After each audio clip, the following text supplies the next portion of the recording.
Hello, folks of ORAT Nation. This is Dan Berg coming to you on Wednesday, May the 10th, for a midweek update and talk about what happened with the CPI number. First off, clearly, both Zuber and myself were wrong. From our discussion on Sunday, we both thought it would be higher than forecast.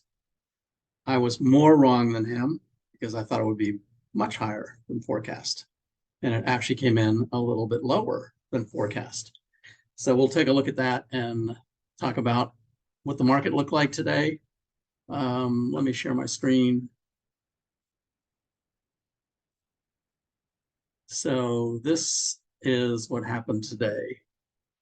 And for those who have not joined my newsletter, if you're interested, it's something that I do for basically for myself and friends and family, just the research that I do.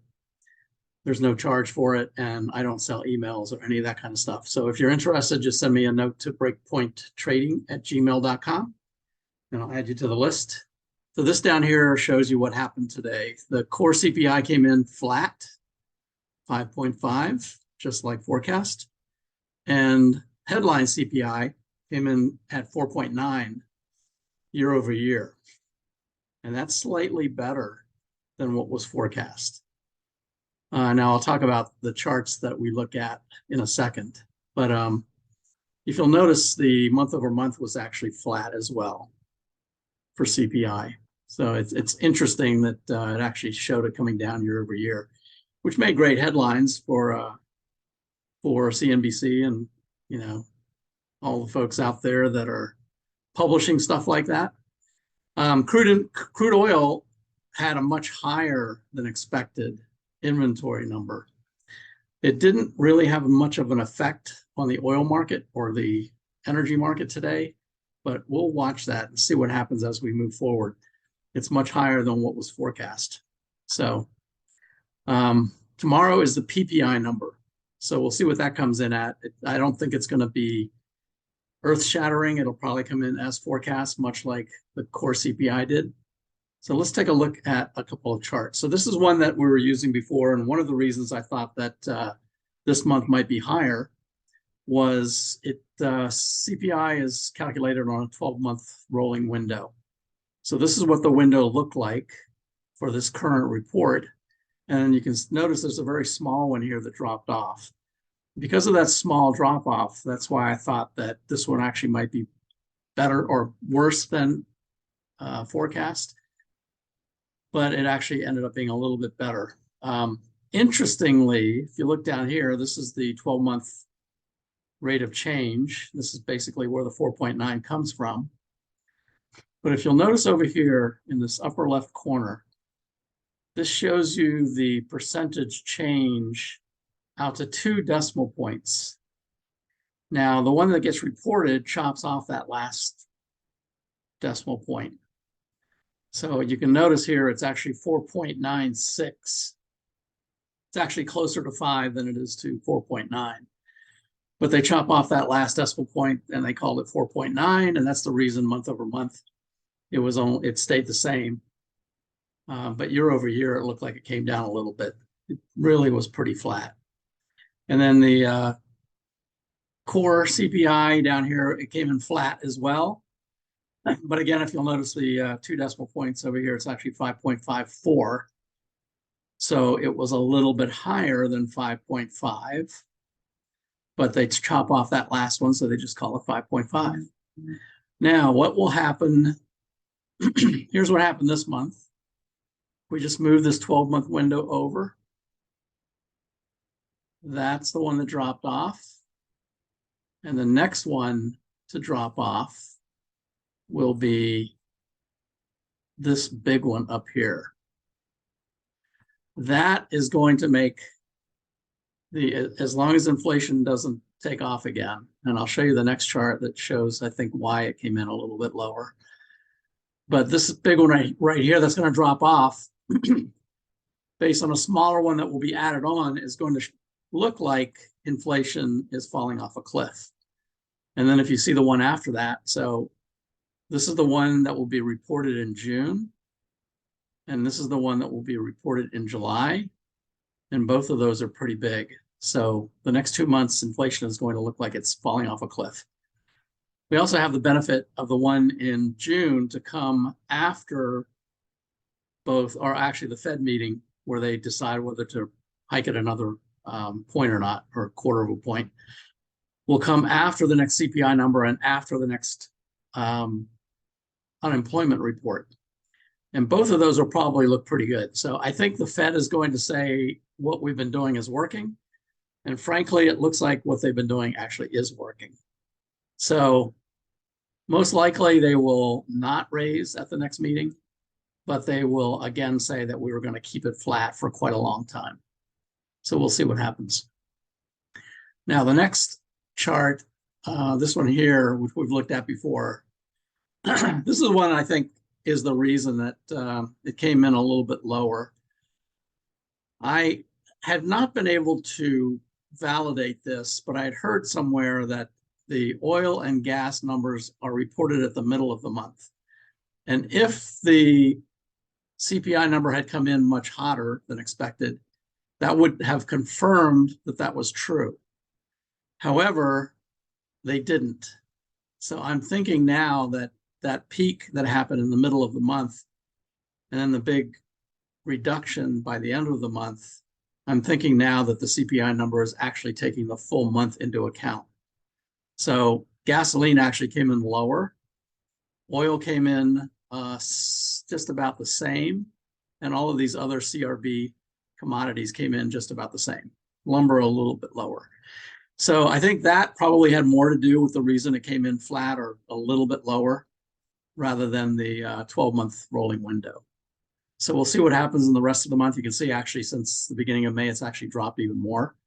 It's starting to tick up a little bit, but I mean, if it stays down here, coupled with that big drop off on the 12-month window, I think we're going to see inflation appearing to be dropping off a cliff.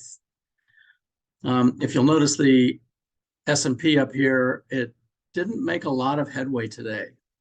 I thought the market might see that as very good news and start to take off. But you can see we're still in this channel that we've been in for quite a while. We've got a breakout of 4180 roughly, and we call it 4200 to really confirm it before this sideways channel is broken. So that's what we're watching right now. You can see that the S&P actually sold off in the beginning and then came back by the end of the day. So what we want to see now is whether we can break through that 4200 level. If we look at a 10-minute chart, you can see right here, this is a CPI number. The open was higher, but it sold off right up until about 1:30, and then had a great rally into the close and ended right about the same, a little bit lower than where it started. So again, we're just moving sideways, not really helping things much. So we'll see what happens. That 4200 is really a critical level. We have to see if we can break through that.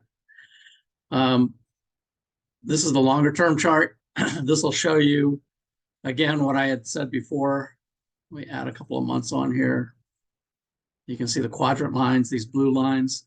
But I've been saying for quite a while that the shaded area in here will act as resistance.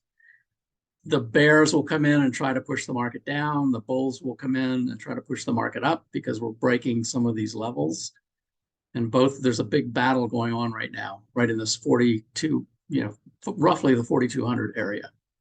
So the quadrant line is right about where we are right now, 4180, roughly, 4175.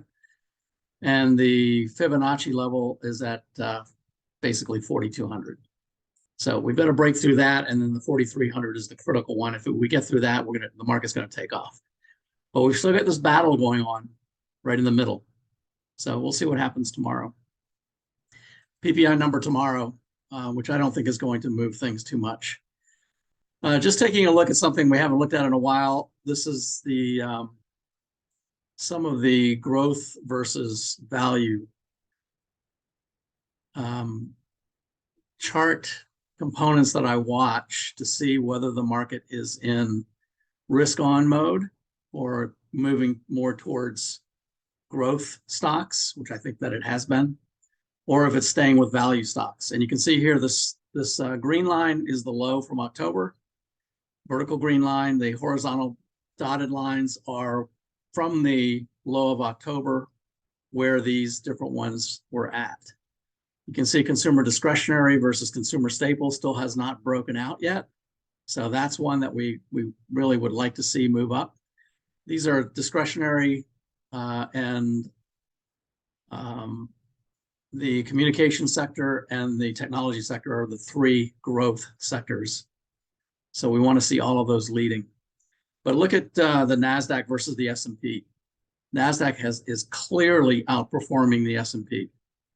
And even right now, it's getting right to the top of this level right here, which will, if it breaks above that, it's going to reach a new 52-week high. So watch that. That might cause things to take off. The technology sector is moving back up as well. It still needs to break out up here at this level. Hasn't quite reached it yet, but we'll be watching that. Growth versus value has already broken out. So in fact, small cap growth is outperforming small cap value right now. So growth versus value is breaking out as well. It's above the dotted lines, and NASDAQ advanced decline line is kind of moving sideways. Bottom line is this is all very positive. It confirms the fact that we are in a new bull market. It confirms the fact that we are trying to get back to the highs. We've got a lot of resistance to get through between 4,200 and 4,300. But if we can navigate that and get through it, the market, I think, is going to take off from there. This is one that I saw an article regarding money supply, and I meant to show this on Sunday and forgot to do that with Zuber.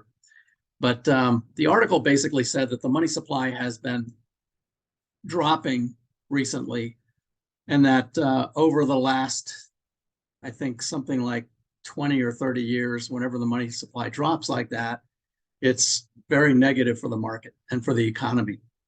So what I wanted to do is to put that into perspective. What does that look like based on really the baseline that we should all be thinking about now, and that's the pandemic. So this red dotted line here is the M1 money supply. It's basically, M1 is basically deposits, liquid assets, savings accounts, things like that. It's not one that is used too much these days. The M2 is used a lot more. This is money that individuals can get to, even though it might pay higher interest rates, checking deposits, CDs, things like that. They're still convertible to cash, but a lot of times we'll pay higher rates. So if we keep an eye on the M2 supply, it's interesting. If you'll notice, M1 grew very slowly. So think of this as cash that individuals out there in the market have available to them. So grew very slowly up until the pandemic. M2 was ramping up at kind of a 45-degree angle. This is the last debt ceiling crisis that we had in 2011. So keep that in mind as well. So notice how M2 grew after that debt crisis was behind us. M2 continued to grow. I drew this line right here to show what the trajectory of M2 growth looked like. You can see how both of these took off at the pandemic. So even though it has come down about 4.6% off of the high, it's still roughly 15% above where the pandemic trajectory, where the normal point should have been. So everything in the market is trying to get back to normal after the pandemic. So even though it might seem alarming that M2 has been coming down rapidly, the truth is that it really needs to come down. And it's not really alarming until we start to go below the trajectory all the way back to 2011. So just keep that in mind when you read articles like that. The other one that I want to talk about, and this is also from an article that I saw that said, you know, if the Fed starts to cut, there's projections that the Fed might start cutting as early as July or August. I don't think they will. I think they're going to keep it high for much longer than that. But the article said, be careful what you wish for. And then it went on to say, every time the Fed has started cutting after rate hikes, there has been a recession. Actually, what it said was the market has been much lower 6 months after the Fed started cutting. So I wanted to go back and look at the data to see what the data said.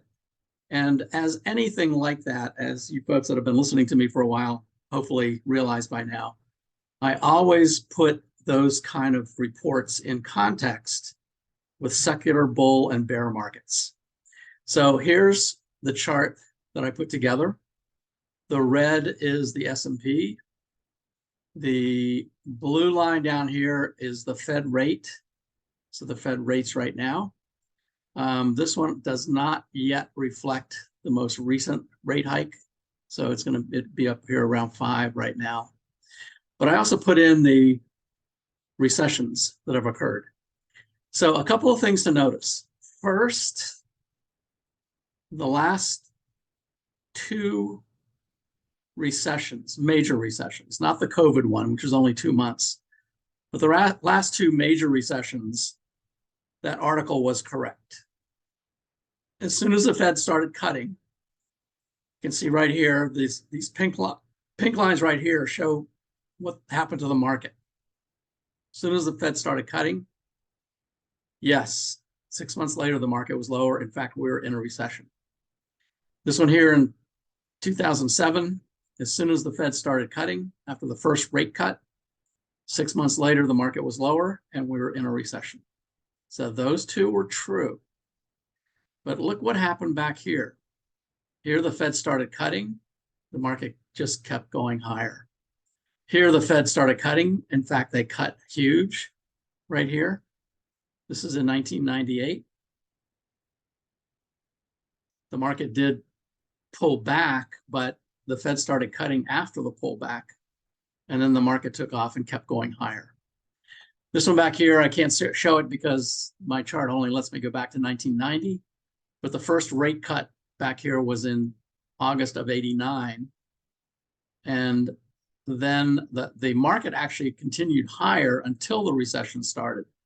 And then the market pulled back, but not significantly. And then it started higher again. So the net of all of this is, while that article picked out select instances when a rate cut resulted in a lower market, that does not mean that it always happens.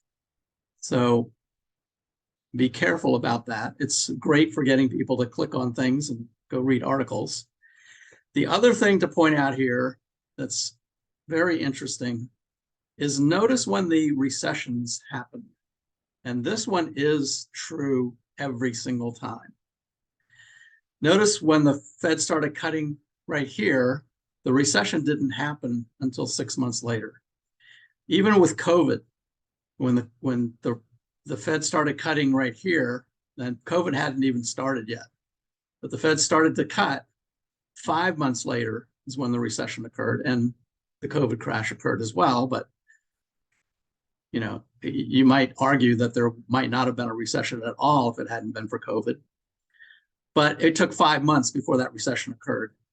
Back here in 2001, it was about 4 or 5 months before the recession occurred. Same thing here. In 1990, this recession was July of 90. First rate cut was August of 89. It took 11 months in this case.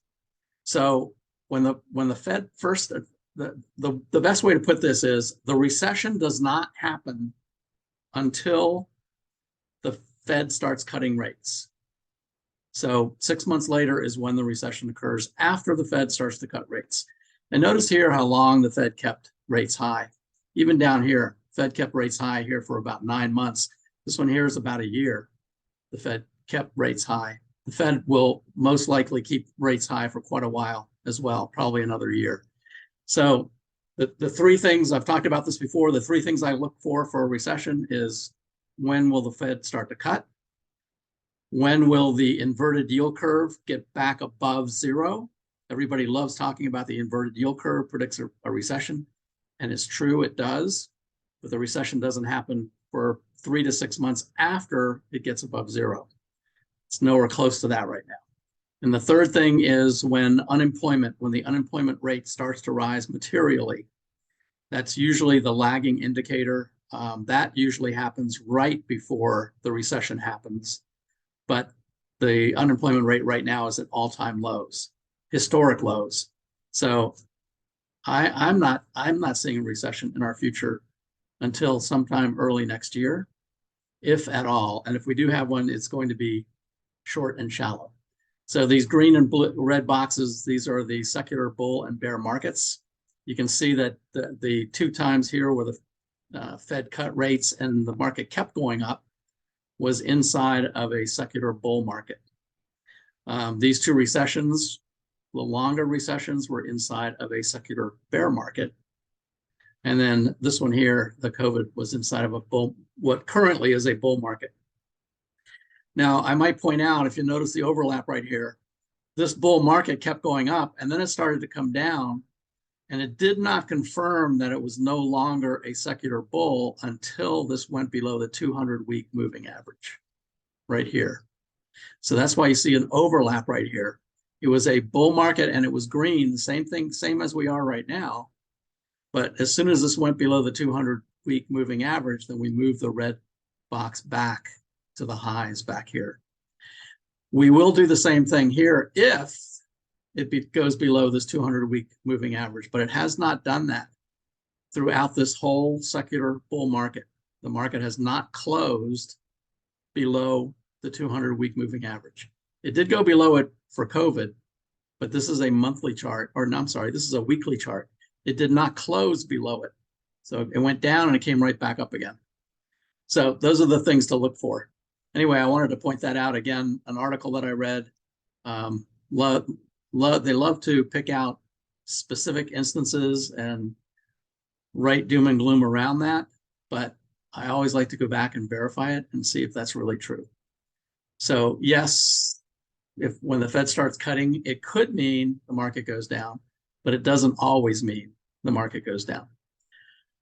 And then this is the S&P. I thought I'd just show a few different stocks that we talked about previously and see what they did today. NVIDIA is right there near the top of its channel.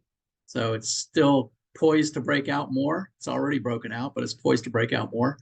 AMD had a great run, very concerning. That's a hammer. I'm sorry, that's a shooting star candle right there, which is a reversal candle. So I would expect AMD to start moving lower. And what I'm looking for is for it to come back to the 21-day moving average right here. I am in this one right now. And when it comes back to the 21, I probably will add some more right down there. What else? Tesla pulled back today. Tesla's not looking too good, not too strong right now. Meta, again, is just consolidating after a big run up after earnings. So it's just consolidating right around here. We'll see if it gets down to its 21-day moving average, but it might not. It might just move sideways and then start moving back up again. Microsoft looks great. Microsoft, after earnings, had a big gap up, continued higher, moved sideways, and now looks like it's starting to break out of the sideways channel. It might move higher again. What else do we want to look at? Costco, just for fun. Costco not doing too much. Anyway, that's it for today. Had a great, not a great, but a better than expected CPI number. The market did not react significantly to that. It actually went up in the end of today. So we'll see what happens tomorrow. It might start to take off some more tomorrow. If it breaks through that 4,200 level, then watch out. And I think we're heading much higher. So that's it. I hope everyone has a great week, and we will see you on Sunday. Actually, Sunday's Mother's Day, so not sure if we're going to be here or not. Okay, that's it. Thanks, everyone.